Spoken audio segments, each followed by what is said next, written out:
That's a big motherfucker of a question. How will you know when you are fulfilled? I am on the path to get more rich. Empowered communication is a form of self-care. Mindset Mastery class with your professor, me, Laura Catella. I'm very rarely going to have a guest on. Very rarely. And today is a special day because I am bringing on the one, the only, the incomparable Alyssa J Dillon, who is a big reason behind why these classes even exist. Tell us a little bit about what you do and a little bit about how you got to doing what you do currently. I'll make this story as short and sweet, but the most effective it can be. My journey here started, it's not like I woke up one day and I was like, I'm going to be a coach for accountants, right? And there's a lot of people who do that in this space, right? Coaches that are like, I want to be a coach for coaches who coach coaches, right? I actually was a CFO myself, and I hated my life, which is pretty normal for CFOs, right? If you watch the news, you see them jumping off of buildings quite frequently. Like, it is an actual sad truth. Financial professionals are some of the most depressed professionals in the United States, in the world.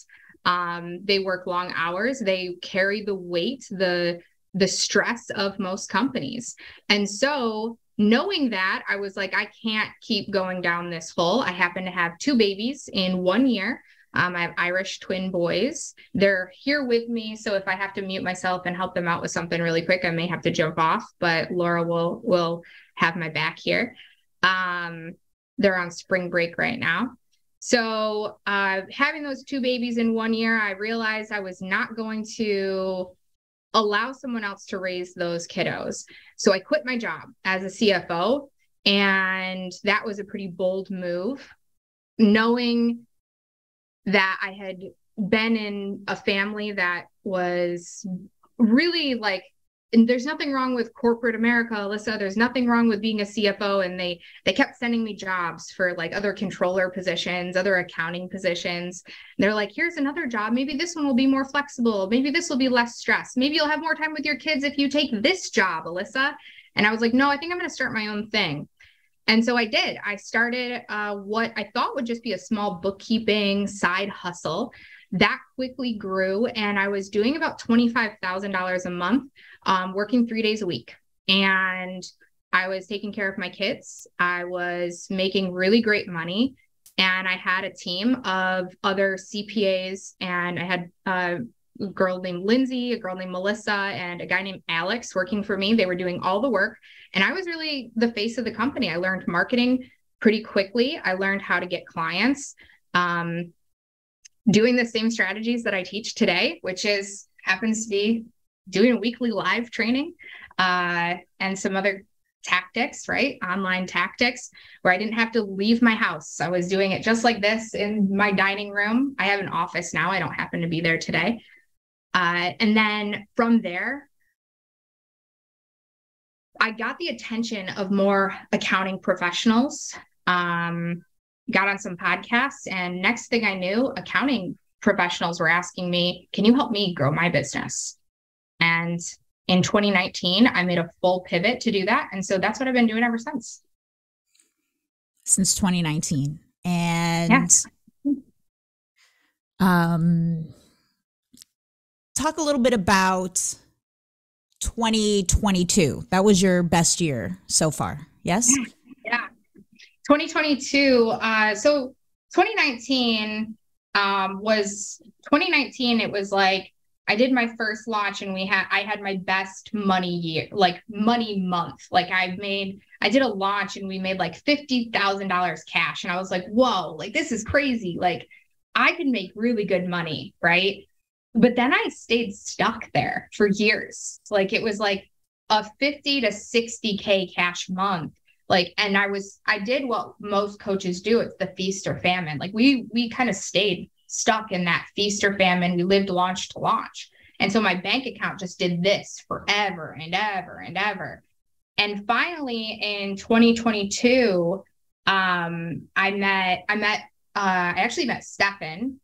I joined a program and I did something really bold. I asked the copywriting coach, it happens to be Tim Allwell. I asked him, I said, listen, if I want to be a better copywriter than you, who do I learn from? And he said Stefan Georgi. And that happens to be Laura's husband. And so I signed up for Stefan's email list, and he launched a program called the Profit Fix Formula, right? And so Laura happened to have like this little video, this little cameo in it. And I was like, who's this? Who's this chick? Who is she? She's so cute. And you had your hair like pigtails in that video, right? Totally gave me a different impression of who Laura was in that. Like, I was like, this little nerdy copywriter, like totally different impression, but I still was like intrigued. I was like, Stefan's got a wife. Okay. Like, and then he reveals that he learned how to write copy in that video from Laura. And I was like, no shit. And so if you guys know me, like, I want to go to the GOAT, right? Like, I'm like, oh, you learned. So just like I asked Tim, right? I was like, Tim, who did you learn from? And he's like, Stefan. I was like, so Stefan learned from Laura, huh? All right. So I went to the Copy Accelerator event. And then I was like, I was just waiting. I'm looking around and I was like, I took my moment and I was like, I got to meet Laura. And so I was like, I took a moment and I introduced myself, and we didn't get to talk a lot. I wasn't trying to be like one of those like fangirls, but I think I did say like, I'm a fangirl. I was like, I'm so excited to introduce myself to you. And it took time to get to know Laura. And then I went to Laura's event. So 2022 is really the year that I pushed myself into Stefan and Laura's world. And 2022, we started making, we did over 1 million. We did 1.1 million. And first people I messaged when we hit that was Stefan and Laura. I sent them a group chat and I said, listen, I'm going to cry. I said, listen, I've worked with a lot of freaking people, worked with a lot of coaches. I've worked with a lot of agencies, and I've hired a lot of people. And a lot of people say a lot of fucking things, right? They talk a lot. They make a lot of promises. But between Stefan and Laura, and they're just honest, and their true desire to help. And, you know, it's interesting, just when I would have a breakdown, when I would go through something, Laura being there for me is really what got me through 2022. I broke down in a fucking airport in Colorado, like laying down on the floor, crying in Colorado, Denver, Colorado airport, crying, sobbing. And I messaged Laura because I was being bullied online, right? And she had me fucking laughing within minutes, and making me realize that like this girl that was bullying me, that was literally, she made a post about me in her group of like 7,000 people, made a post about me. Like her fucking copy that day was about me, right? Like, how ironic is that? And I was like, no shit, like how ironic is that? She has nothing to talk about today other than me. Like, that's how fucking big I am, right? And so Laura made me see that and completely flip the script. And it's just like all of that stuff. And it wasn't always the tactical practical that got me to that 1.1 million. Sometimes it's just all of the shit that goes on in your head, and who you become is really what helped me get where I needed to go. Right. Something that I took away. Actually, there's a reel that's going around right now.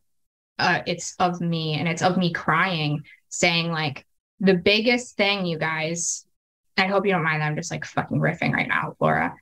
The biggest thing that Laura helped me with last year was, man, I spent so much time the previous years thinking that I wasn't enough. I wasn't enough to get on a stage. I wasn't enough to write a book. I wasn't enough. And I think this is part of what I sent to Laura and to Stefan, part of my message to them in a group chat. I spent so much time thinking that I wasn't going to be enough until I hit 1 million. It wasn't going to be enough. I wasn't going to be somebody special until I hit $1 million. But what Laura made me realize last year was that in order to hit 1 million, I had to realize I was good enough to hit 1 million. And that's the reason I did it in 2022. Thank you so much for sharing that. And I want to extrapolate a few of the things Alyssa said so that they're really, really clear to the group, because when you fully realize it, you can notice how powerful they are. One is you've always been like, I want to go to the best. I want to go to the best and I want to learn from the best. I want to shortcut this. I want to get there. Just take me to the person. And that is so huge. And it's so huge that you were able to do that even when you would have the little saboteur and the little negative voice, right? Because some people will fully let that negative voice take over and they won't go seek out the best. They'll say, I'm not ready, right? I'm not ready. I have to do this in order to be ready to seek out the best. But it's actually backwards, right? As you alluded to at the end.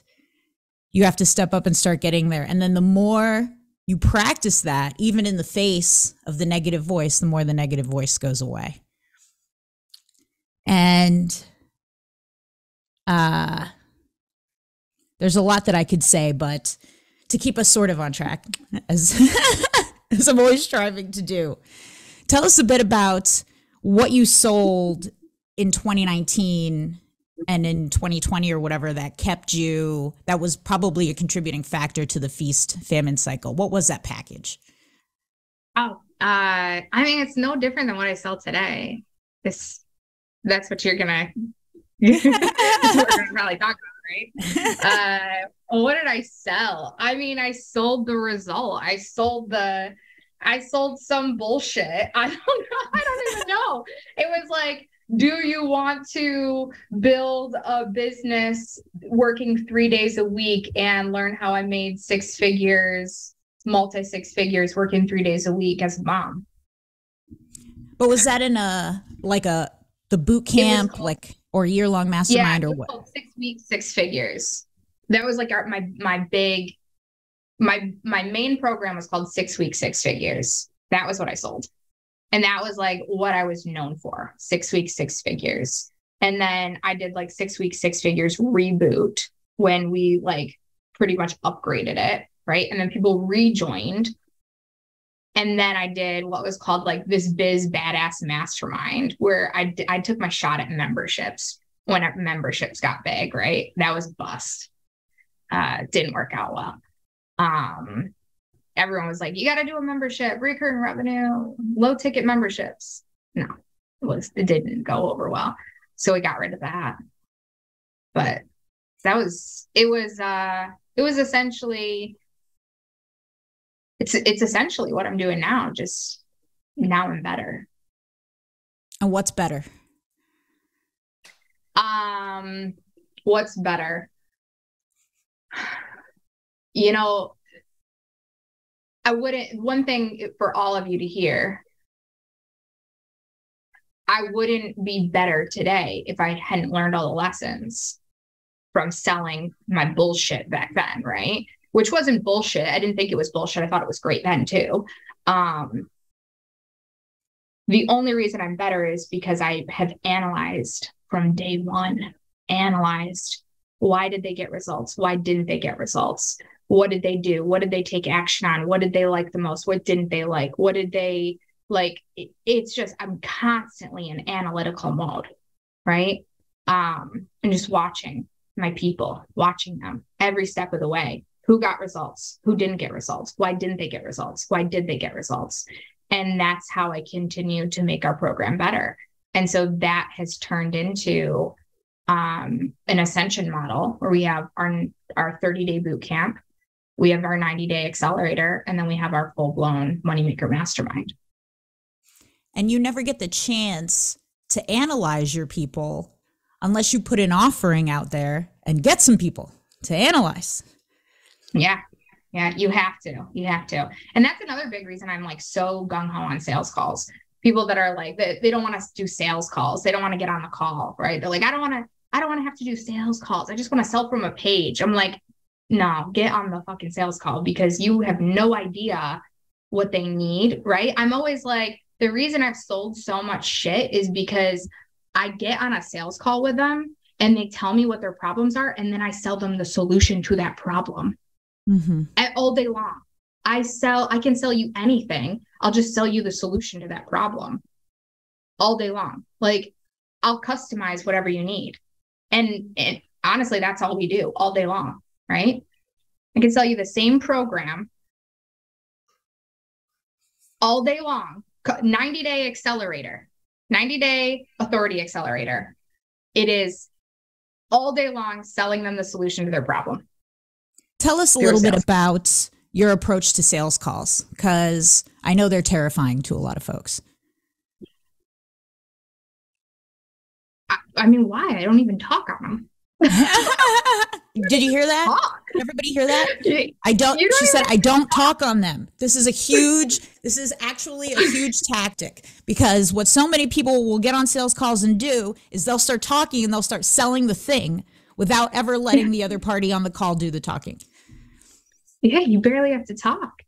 It's like, say less, in fact. Yeah, say less. Way less. It's like, hey, yeah, I'm going to give you my whole, ready? You better start writing right now. If you don't have something to write with, I'm going to give you, this is like fire right now. I'll give you my whole sales call. And I just went through this with my team. I just went through this with Alexis, she sold over $1 million for my company, over $1 million for my company. I'm not kidding. So she does this same strategy, and I just finessed her a few days ago.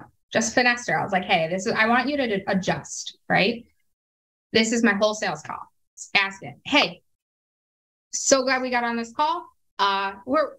Icebreaker, right? First part, icebreaker. Whereabouts you live, right? Where do you live? They tell me. Awesome. Never been there. Oh, I was there once. Love it. You're in Maryland? Love Maryland. Maryland's awesome. We went to wherever. So tell me how long you've known about me, right? I want to know if they have how warm is this person? I need to gauge. How warm are you? Did you just find out about me yesterday? How hard is this going to be to sell you? Or have you known about me for 5 years since I've been on the internet? And so you are going to be the easiest sell of my life, right? I need to know. I'm gauging, right? It's oh, I've known about you for 2 years. Great. That's perfect. 2 years. Good. You know a lot about me. You've been hanging around. That's the next thing, right? How do you know about me? How much do you know about me? So tell me what's going on in your business. Actually, back up. Sorry, that's the next question. Why'd you book a call? Why did you book a call? It's the most basic question. They booked a call with you. Why did you book a call? Tell me why. They're going to word vomit. Sometimes they answer all of my questions with that one question. They're like, so listen, these are all the problems I have with my business. This is what I want. This is what's going on. This is how you could solve all my problems. This is why I know you could solve. Sometimes they tell me it all right there. And I'm like, great. Right? Sometimes they don't. Sometimes they're like, oh, I saw this one email and you were offering this. So then I'm cued in. Great. They already know about the offer. Perfect. I'm not even really going to have to pitch here. Right? Next thing. If they don't tell me a lot about their business, I ask them to tell me more about what's going on in their business right now. Where are they currently? That's it. They'll tell me. Where do you want to be in your business? What do you want to happen? Where do you want to take it? What do you want to happen? What is the goal? Why are you not there yet? What's going on? Why haven't you gotten there? They'll tell you, right? I'm stuck. I don't know how. I haven't figured it out yet. I haven't been able to invest in the right resources. They'll give you the reason. Why do you think I could solve that? Why do you think working with me, convince me that I'm going to solve your problems? Why is this so effective? Now they're selling that I'm the solution. They know I'm the solution, right? I don't have to sell them that I'm the solution. They're going to tell me I'm the solution. This is awesome for psychology, right? If you're not writing this shit down, write it down. So why do you think that I'm going to help you to get where you want? Why are you sold on the fact that I'm going to get you where you want to go? They tell me. Alyssa, I have been watching your content for the last 2 years, and I am just so in love with your strategies. They're so straightforward. I just know I'll be able to implement everything you tell me to do. Like, great. That is awesome. We're definitely going to be able to work together so well then, right? We're talking in terms like we're moving forward, right? This is no longer a sales call. This is an engagement. We're engaged. Like, we're moving this shit forward. From there, it's like, I'm like, so based on everything we've talked about, should we talk about working together? Like, it sounds like I can definitely help you, right? Notice how little I've talked. Every question I just told you I asked, I told it to you in what, 3 minutes here? 3-5 minutes? They do the talking. That might be a 40-minute call, but I've just said every word that I say on the call in about 3 to 5 minutes. They say everything else. And then, of course, I'm going to talk about how I work with them, right? This is what it's going to look like. This is how we work together. Do you want to move forward? And I get a yes before we talk about investment. Good? So good. So good. Let's close the thread on it. So when you talk about the investment, do you get them a link, like send them a link on the call and try to like have them sign up right then and there? How does that look like for you? And different people do different stuff, but. I take money on the call. Like, I'm like, are you ready to move forward? They are typically saying like, yes, absolutely. And I'm like, okay, we can get started right now. This is what it would look like. And they're like, okay. And I'm like, so the last thing we need to talk about is investment. Are you ready to make an investment today? And they're typically like, yep, what does that look like? And so at that point, I usually share my screen and I would show them the page where I would be putting in credit card information. And so I'll be like, oh, I can take a card from you. And we would talk about a payment plan or pay in full and what the difference would look like. I never send links for payment. Okay. Ever. If they're like, oh, I'm sorry, I want to do the payment plan, say it's broken out in a split pay, right? The payment plan will work better for me, but I have to move funds around. So I can't do it at this exact moment. It's like, okay, when will you have that ready? It's like, oh, tomorrow at 2. Perfect. Let's reschedule a call for tomorrow at 2. I get them back on the call. I'm never going to send you a link because then guess what you're doing? Following back up with them. Hey, I saw, Jan, that you still didn't do the link, right? Like, if you get them to commit to a call again, then, hey, I'm on a call. Why is this taking forever? Yeah. Why little one. Hold on one second. Not much longer, little ones. Is that good, you guys? It was really good. I learned some stuff.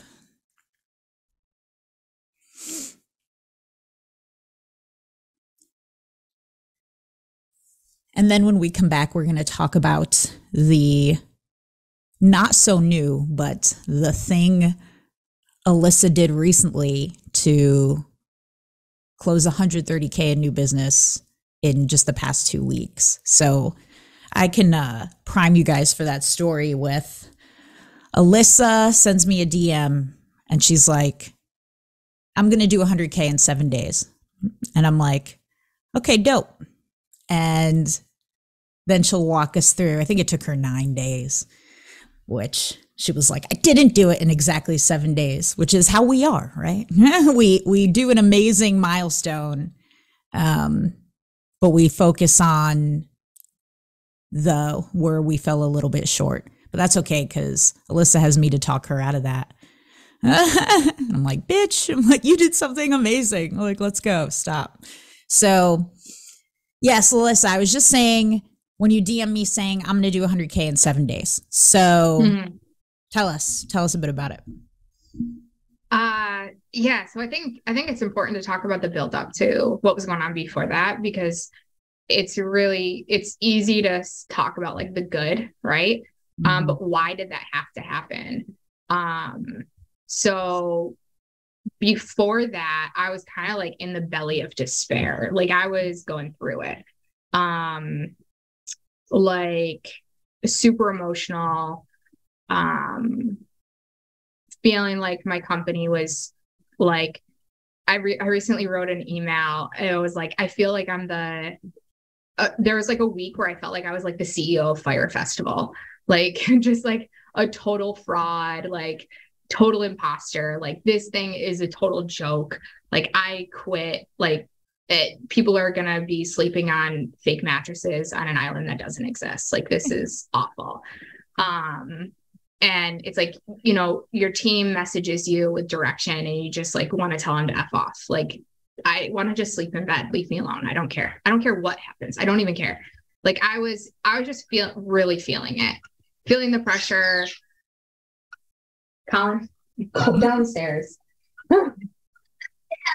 Okay. Find it downstairs, please.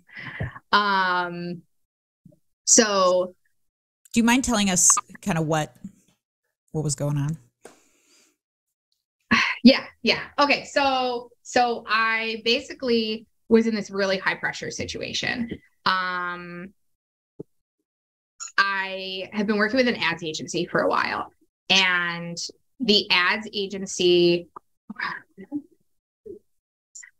basically the way my money was working is I was making money, right? And so we'll say like I was making anywhere from say 50 to 70,000 a month, which is normal for my company, right? Like 50, 70,000. And that's our reoccurring revenue.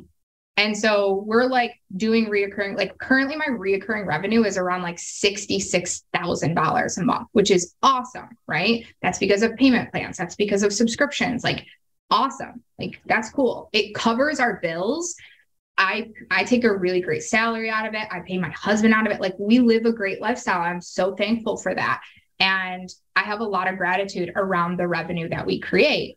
But obviously I want to scale that. And so when we do launches, we also add on to that and we can get a little higher. And so we're at this place where we can make an easy million, right? I know that now. Like we make easy million. Great. Perfect. The problem became that revenue we were creating, my ads agency, I was paying them about $6,000 to $7,000 a month. Plus they had an ads spend minimum of $15,000. $15,000. That was about $22,000. So for the last 3 months, they were dropping into that revenue about $15,000. It was pulling my money, my revenue, or my overall profit I was not profitable. I was draining my cash and I was getting stressed out. And so I would get on my ads calls and they'd be like, we're 4X ROAs. And I was like, no, we're losing money. Like my company's losing money. We're not 4X ROAs. And they're like, what do you mean? And I was like, if we were 4X ROAs, that would mean that you were. And so luckily I'm an accountant. Luckily I have a CFO grade. Luckily I'm no dummy, because I was like, listen, if we were 4X ROAs, that would mean you would be saying you're spending $15K let's say 20K for easy math. That would mean you're taking 20K and you're going out 4x ROAs. Every $1 you spend, you'd be making $4. So 20K, you'd be bringing me additional 80K. That would mean I'd be making $160,000 in a month, because the revenue I'm making straight from just Alyssa J fucking Dillon. Mm-hmm. This is my money that I've made. This is what I put in the bank. So you're just spending, you're just pulling out of my revenue. That's all you're doing. And so finally I had to have this really hard conversation with my agency. And I was like, look, you guys are just killing me right now. Like, I've been patient. I've had a lot of hard conversations, but this isn't working. And so I know that when it comes to, I'm feeding my kids ice cream to be appeasing them and make them go away. But I'm like, I know, like, I'm trying to be patient. I'm trying to like allow you guys to do your thing, to get it to work. Like, I'm not trying to be a pain in the butt. Right. And I think we do that, especially as like women also, where we try not to be the one that's like, hey, this isn't working, but I don't want to be a pain. Like, I don't want to be annoying and be like, why isn't it working? Why isn't it working? Yeah, what? Yeah, I don't care. Go get a spoon and get away right now.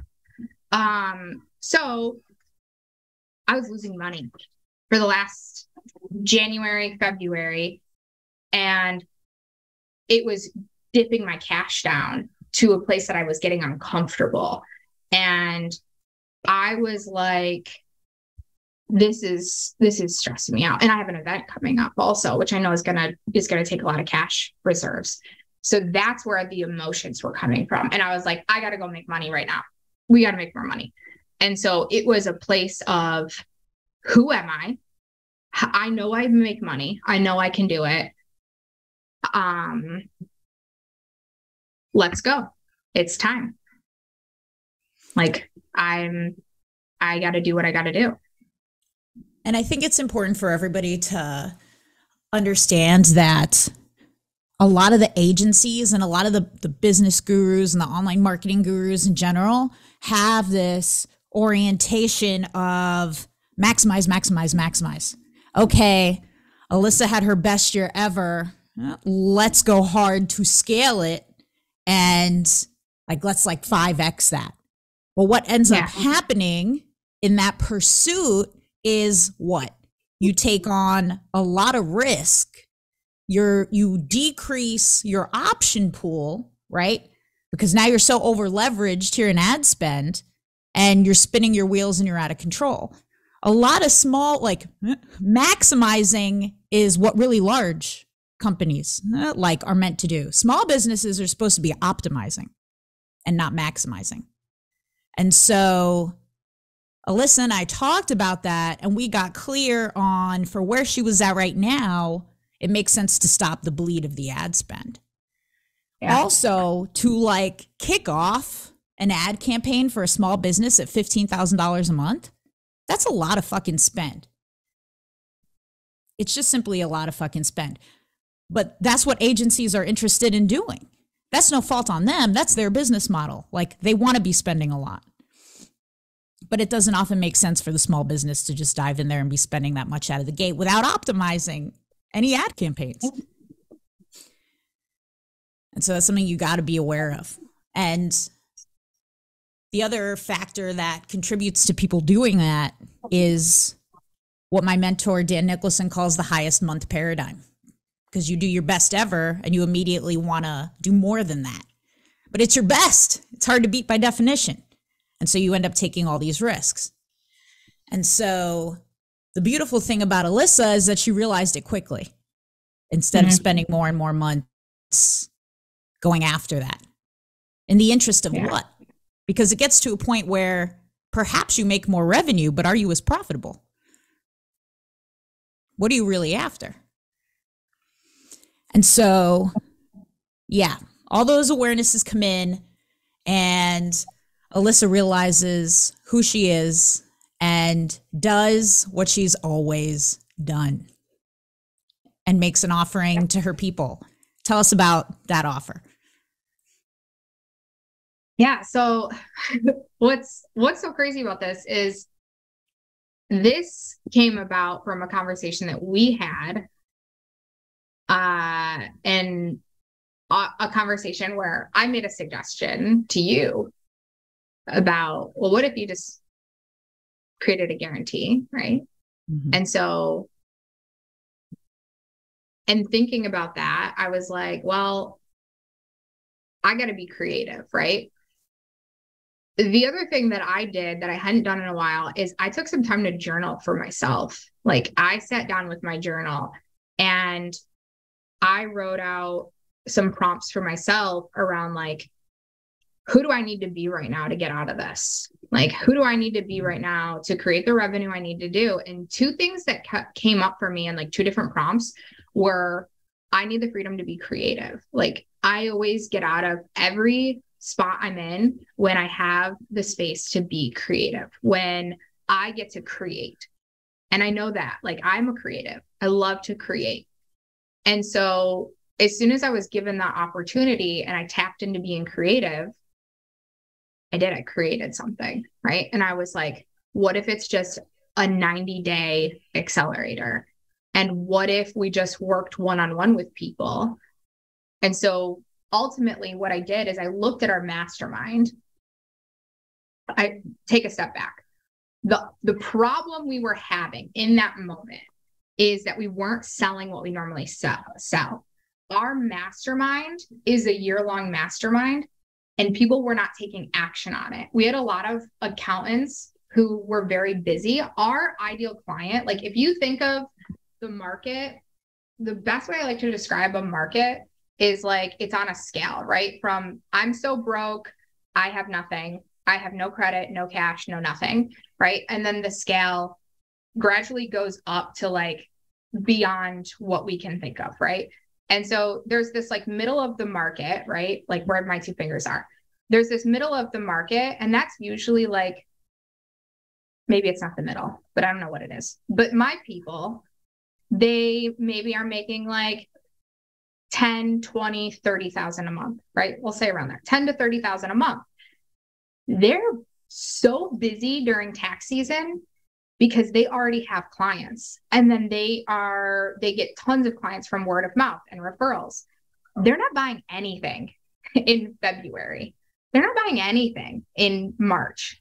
They are busy. They are paying attention to my marketing, right? And so my problem is they weren't taking action. And I was like, shit, I can't get these people. They were like, oh my gosh, Alyssa, I love you. I'm going to join in April. I'm going to join in April. I'm going to come in April. I'm going to do everything in April. So they all wanted to join. And like, we have tons of people committed right now to joining our program in April. But like, that doesn't help me make money right now. So I was like, well, what do we need to do? So what I did is I went downstream. I swam downstream to this market, these people. So I solved for a new problem. This problem I was solving for is like, you're so busy. You need to get out of this situation where you're so busy. And I started solving for, what if I could show you exactly what to do to get clients right now versus you're so busy. So I solved for a new problem. I went down market, right down here, and I built out a 90-day program just for them, where I wouldn't necessarily totally immerse them in my mastermind, but it could be one-on-one. And so I could give them something different. And we took the pieces of my mastermind that were already really sexy, that people loved, the accountability, the one-on-one, right? So the things that people really like, and we just put that on steroids. And that was it. So all the resources were already there. We just shifted it over. So it was something, I came up with the idea on a Friday and I started selling it on Monday. There is always going to be a part of your market that is ready to invest in the one-on-one, just tell me what the fuck to do solution. Because so many people who, you buy a course, you haven't gone through it, right? Bought a course, haven't gone through it. Joined a year-long program, don't show up to the calls, don't do the things, right? But what do those people need to get the result? Well, if Alyssa was looking me dead in the face and said, I got to do X, Y, and Z to guarantee the outcome, then they'll finally start doing it. And there are people who already know that that's what they need. You just have to show up and offer it to them. And so this is where some of what Alyssa spoke to also helped me. We ended up, not intentionally, but doing something similar in tandem, because I, in all my years of doing stuff, have never offered an income guarantee to people. And I realized when Alyssa brought this to my attention that because I never offered it, I never created the environment where people were certain to get that outcome. Because if I leave it loose, right, and willy-nilly, and it's like, well, if, hopefully you listen to me and get the result, but they don't have to, because I didn't put my balls on the table and create the guarantee. Whereas, I ran through it in my head like this. Well, how would I be different? How would I show up differently if I guaranteed X outcome? I would tell them exactly what to do. I would say, if you don't do this, you're not getting the result, right? And so the whole environment changes by creating a guarantee like that. And maybe it's an income guarantee, maybe it's not. It's going to depend on what you offer or what you sell.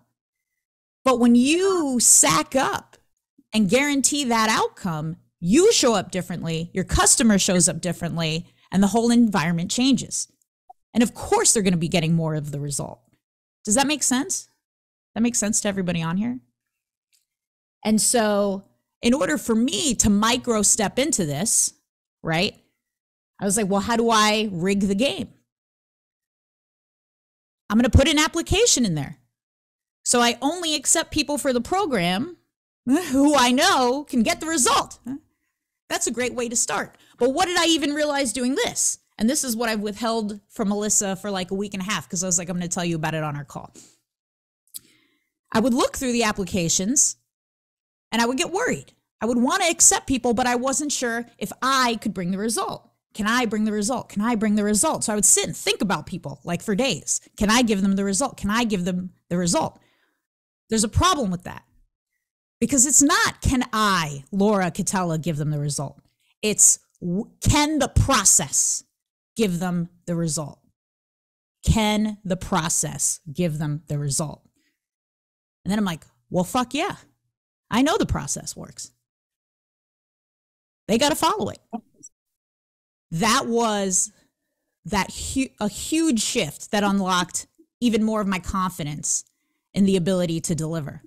It's not, can Bobby do it? Can Lynn do it?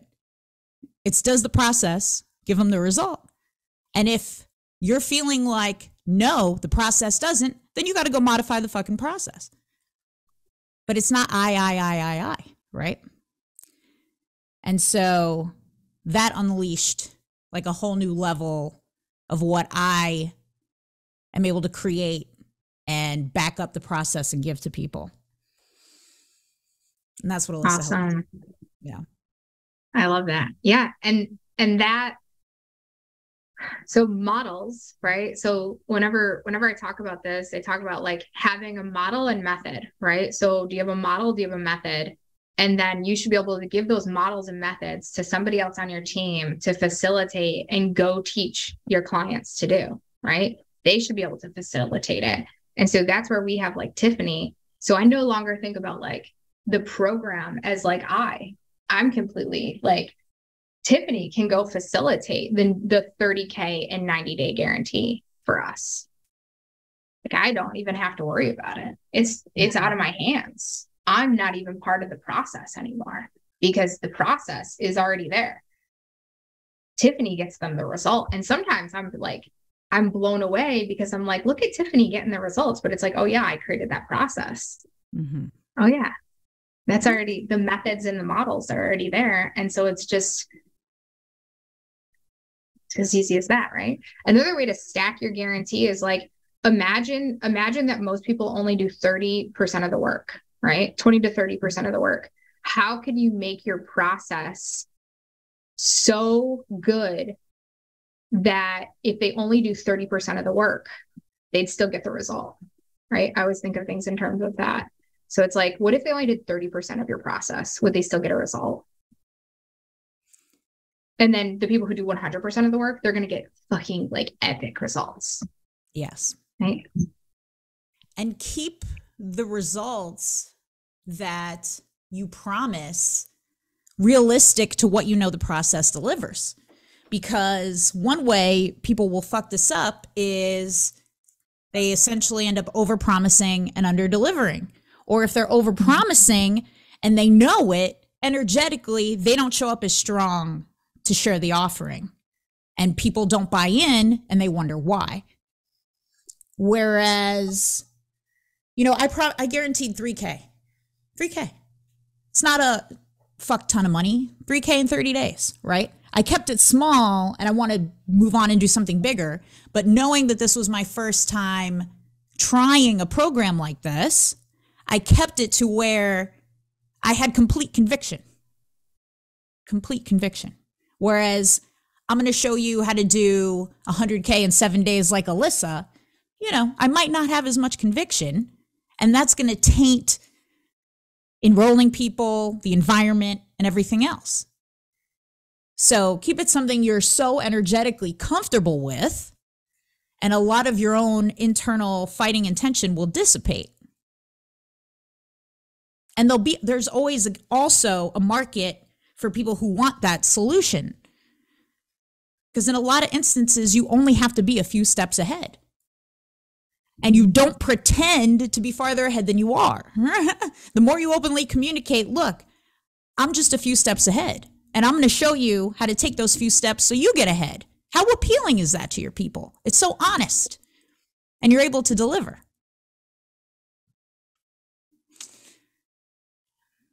And so that's essentially what Alyssa and I did. And by making those promises, the environment gets created where you deliver on the promise. But if you don't make the promise, the environment doesn't get created. Ooh, actually, this reminded me of a question that I have for you, Alyssa, because people will be afraid and they say, I don't want somebody to take advantage of me. I do a whole bunch of work for them. And then I think about copywriters as an example where they're going to deliver a letter, right? And they don't want somebody to take advantage of them, get the letter, and then turn around and ask for the guarantee. Do you know, or do any like potential red flags come to mind where if a prospect does a certain thing, you might know, oh, they're the type of person who might be trying to take advantage of me? So as far as like the guarantee goes, I think the biggest thing is you project yourself with an engagement letter and you have like the conditions, you know, the conditions, and you know that the conditions are going to be met, right?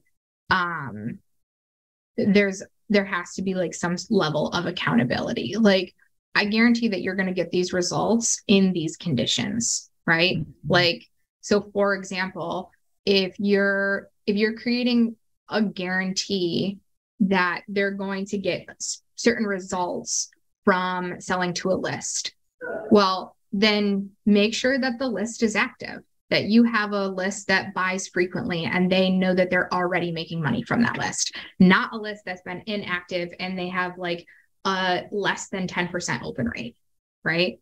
Like, it can't be a dead list that doesn't buy from them already, that isn't loyal, right?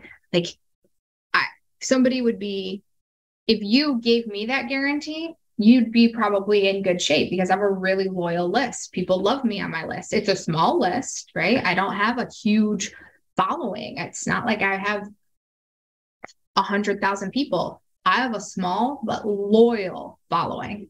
And so you'd be in good shape.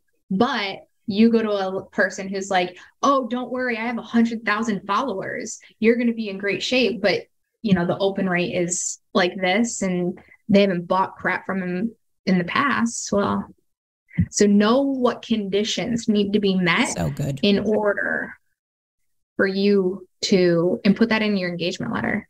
So a lot of times people ask us for the engagement letter to know that the guarantee is going to be met, and we're fine with handing it out. We're like, yeah, absolutely, read it. You have to do your work too, right? And so our conditions to be met for our guarantee are things like they have to complete the entire program and process. Mm-hmm. If you don't come to your weekly calls, if you don't complete the program, then there's no guarantee. You're ineligible. No. Yeah. You're ineligible. Like, we'll work with you one-on-one until you get the result. We say that. Like, that's part of it. But if you stop showing up and you stop doing the work, you're ineligible. Like, you don't get to just opt out and say, oh, well, I can't come for 3 weeks and I'm not going to do the work for 3 weeks. Then sorry. Like, so we good. don't get to not show up for 3 weeks. Like, we would have to find a way. Like, so good. So as the action step for you guys, remember, set the conditions. Mm-hmm. What are the conditions that have to be met for somebody to be eligible for the guarantee? And if you have the fear somebody's just going to try to take advantage of me, like, that would be such a small percentage of the population. People want your solution to work. They don't want to take advantage of the guarantee. They want the result that you're promising. They want the outcome. The vast majority of people are not looking to screw you over. right. Yeah. Most people take you up on a guarantee because, like, I'm currently in a situation with a guarantee and, like, I don't want to ask these people for a refund. I'd want the solution to work. Like, I'm currently in that scenario. I'm looking at these guys like, please don't make me ask you for a fucking refund. Like, I don't want to ask you for a refund. Don't put me in that scenario. Please, please, please make this work. Like, I'm begging you. Like, I'm begging you to get me the results you promised me, which was the ROI. Like, theirs is, I think, like 2x their return on investment. And I'm like, please get me that. Please. Right?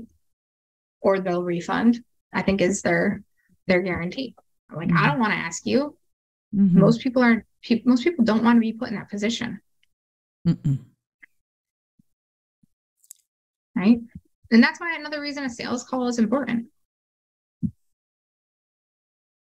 So you can have those conversations, so you can feel out red flags. If everybody here set the process-oriented goal of having whatever, 50 conversations in the next 90 days, 100 conversations in the next 90 days, you will all make more money. Period. Oh, yeah. Period. Yep. And you set it up in that empowered environment that Alyssa talked about. No bait and switch bullshit for a sales call. Like, sometimes people have it set up in this sort of bait and switchy way, and they wonder why they're not closing anybody on a sales call. I'm like, well, they don't know they're showing up for a sales call. You're tricking them. That doesn't feel good. When you book on their sales call appointment, that's my favorite thing people do to me. Oh, I just booked on this link because I wanted to talk to you about, and it's like, I'm sorry, this is a sales call. So like, it blows my mind.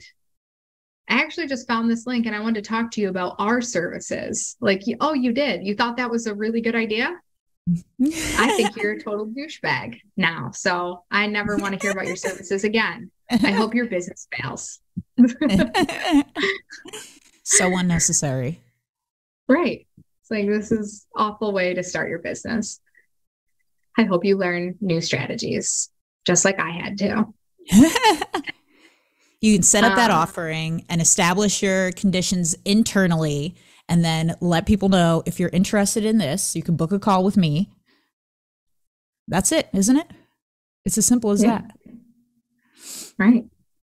A lot of times, like, you guys, the biggest thing that happened, like, I made the post on my page. It was in my group, and it was like, if I offered you to work with us in a situation where you could get this result and you didn't have to do this and you could do this, and we worked with you one-on-one and you got this in return, would you be interested? That was it, right? And everyone was like, yes, yes, yes, yes, yes. And then I just went to DMing, right? It was like, hey, sounds good. And I just did a little qualifying. It was like, tell me a little more about yourself. Hey, what's going on? What kind of business do you have? All right, great. Yeah. Let's get on a call. Here's my link. Right. And sometimes I don't let my team send links. I do because I have authority. Right. And so they'll be like, okay, I better book with Alyssa, right? Because they know me. I don't let my team send links though. Right. So if you don't have a ton of authority yet in your space, then you would say like, let me book that for you. Right. Here, let me book that for you. What's your name? What's your email? What's your phone number? I'll get that booked for you. Right. Just as a courtesy. Make the job as simple as possible. Don't give them a lot of options. Be like, do you have this time or this time available? Mm-hmm.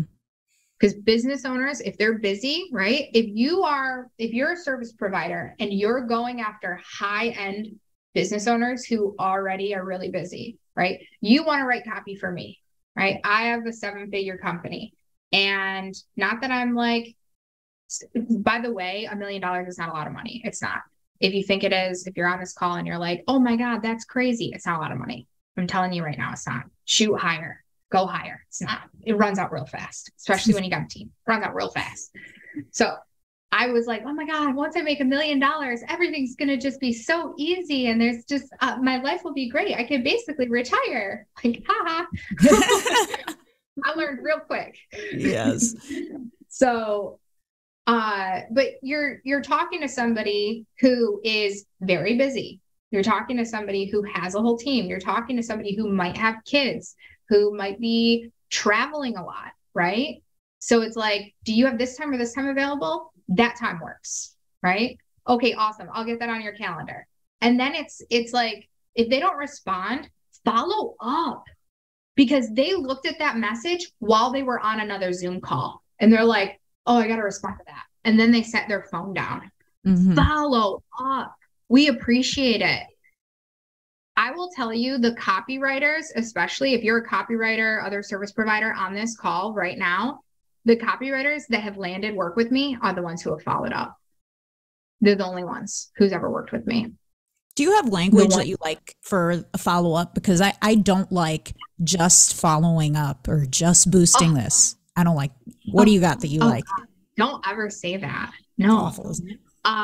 You should act like that person is like your bestie, right? Like, hey, Alyssa, last time we talked, you were doing this. How is that going? Last time we talked, you were at a birthday party. I hope you had fun. How is everything going? Haven't heard from you in a minute. Hey, last time we talked, I know you were sick. How are you feeling? Are you better? Right? Like, be a human. Talk to them like a human. Mm-hmm. Mm-hmm. They're a human. Right? So definitely not like just following up, but like that person's your bestie, right? Love that. And keep it short. Keep it short. 2 sentences. Hey, last time we talked, you were here. Or how's everything going since then? Mm-hmm. And people then will ask me, right? Yes. They'll see the other thing that's above that. And then it's going to be top of mind. It's like, and then they're going to say, oh shit, I forgot to get back to you on that work. Right? Yes. Just because your only job right now in that first message, that follow-up message, is to get them to respond, not to say, yes, I want to work with you. It's just to get the response. Remember that. Just to get a response. So good. That's really good, because I know a lot of people get confused with the follow-up. And my example might not apply to everybody all the time, but like folks would ask me, like when I get these like awesome Diamond Day speakers, right? They'd be like, Laura, how'd you connect with, Fladlin, Perry Belcher, Joe Polish, all these guys? And I literally like just slip into the DMs as if I'm already their best friend. It's literally what I do. And then if they don't respond because they're busy and very distractible, I'm trying to find you an example. It's been a while. So like, I will literally just be like, Perry, with a bunch of R's. Like, that is what I will do. It elicits a response. Like, You don't have to go that annoying, but for like me, it's on brand for me, right? Right. Yeah. So like I have, the point is to not overthink the follow-up. I have Jason's like personal cell phone number. And so like my one friend Shanita was just at TSP and she was like, oh my God, this guy Jason's here. And I was like, oh yeah, I have Jason's phone number. And she's like, I was going to get my book signed. And I was like, oh, that's so weird because I can't imagine asking Jason to sign my book because I would feel weird since we've created like a personal relationship at this point. And so I was like messaging him, but it got me thinking like, oh, people think really highly of Jason. And I just think he's like this cool dude, right? Yes. And it's like, man, people really overthink having these conversations and like reaching out to people, and they're just people. Like, and then she was like, oh, and then have you heard of this guy? She was talking about Joe Polish. And I was like, yeah, he's just a dude. Like he's a very dude. much He's just cool. a dude. Yes. He's just a dude. Like I was like, he's doing really good work. He's just a dude. And so Shanita's like, oh my gosh, I just have like this long list of all these people I want to meet. And I was like, yeah, they're cool people. Like you'll meet them eventually. Like keep hanging out with me and I'll figure out some events they're at. And then we'll just like, I was like, I'll talk to Laura. Laura will be at our event. Laura will be at the event. I'll introduce you to Shanita with Laura. Shanita will meet, and then we'll figure out where we can go, where we can meet all these people. It'll be easy. No big deal. Yeah. But I'm like, don't overthink it. It's not a big deal. Yeah. And when you like ask somebody to sign the book or do anything like that, what have you automatically done? You've created a this. Yeah. There's a this. Exactly. Versus, so when I first met Joe, it was at his event. And so the first question I asked him is, how do you think the event's going so far? What is that? That's a this. Now he's like confiding it as somebody who also runs events, right? He's confiding in me in like the backstage inner workings of the event. I'm like, you think they're paying attention, or what do you think? Saw some people on their phones, more of a this versus oh my God, Joe, I love you so much. Can you sign your book? So we don't want to create this. We want to create more of this. And it's done as simply as the type of questions you ask them and the type of things you say. Yeah. So that's my favorite question for any speaker. Like if there's a speaker at an event that I like, that I don't know yet, I'll be like, how'd you think your talk went? Way different than, oh my God, I loved your talk. Can I pick your brain? Yeah. Yeah, that's so good. So good. Yeah. I can't even remember. I don't remember how I introduced myself to you, but I know I was like, I'm going to introduce myself to Laura. I don't remember either, but I remember loving you.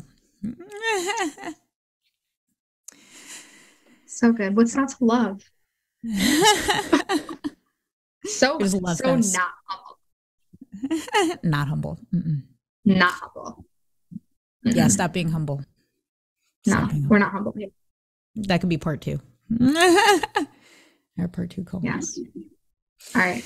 Everybody got a lot of fun out of this. Yes, we hope you guys got a ton of value out of this. If you guys joining us in the Facebook group, thank you. Thank you for your participation. And you guys got value. Can you do me a huge favor? Who got value? Number one. Everybody. If you got value, do us a huge favor. Can you go let the world know you got value? Close the call by going out into the world and saying, listen, Laura Catella, Alyssa J Dillon, tag us. Are serious fire. They're the 2 women that you ought to be following, ought to be hanging out with. If you want to learn anything about business, if you want to hear the real deal, go post it. We don't ask you for money to jump on these calls. We're just spitting fire, giving you value. So thank you, Alyssa. Another masterclass. See? Yes. Thank you, Alyssa. Right. I love you so much. Thank you for your time today. And I will see all of you next week. Love you guys. All right. Bye, guys.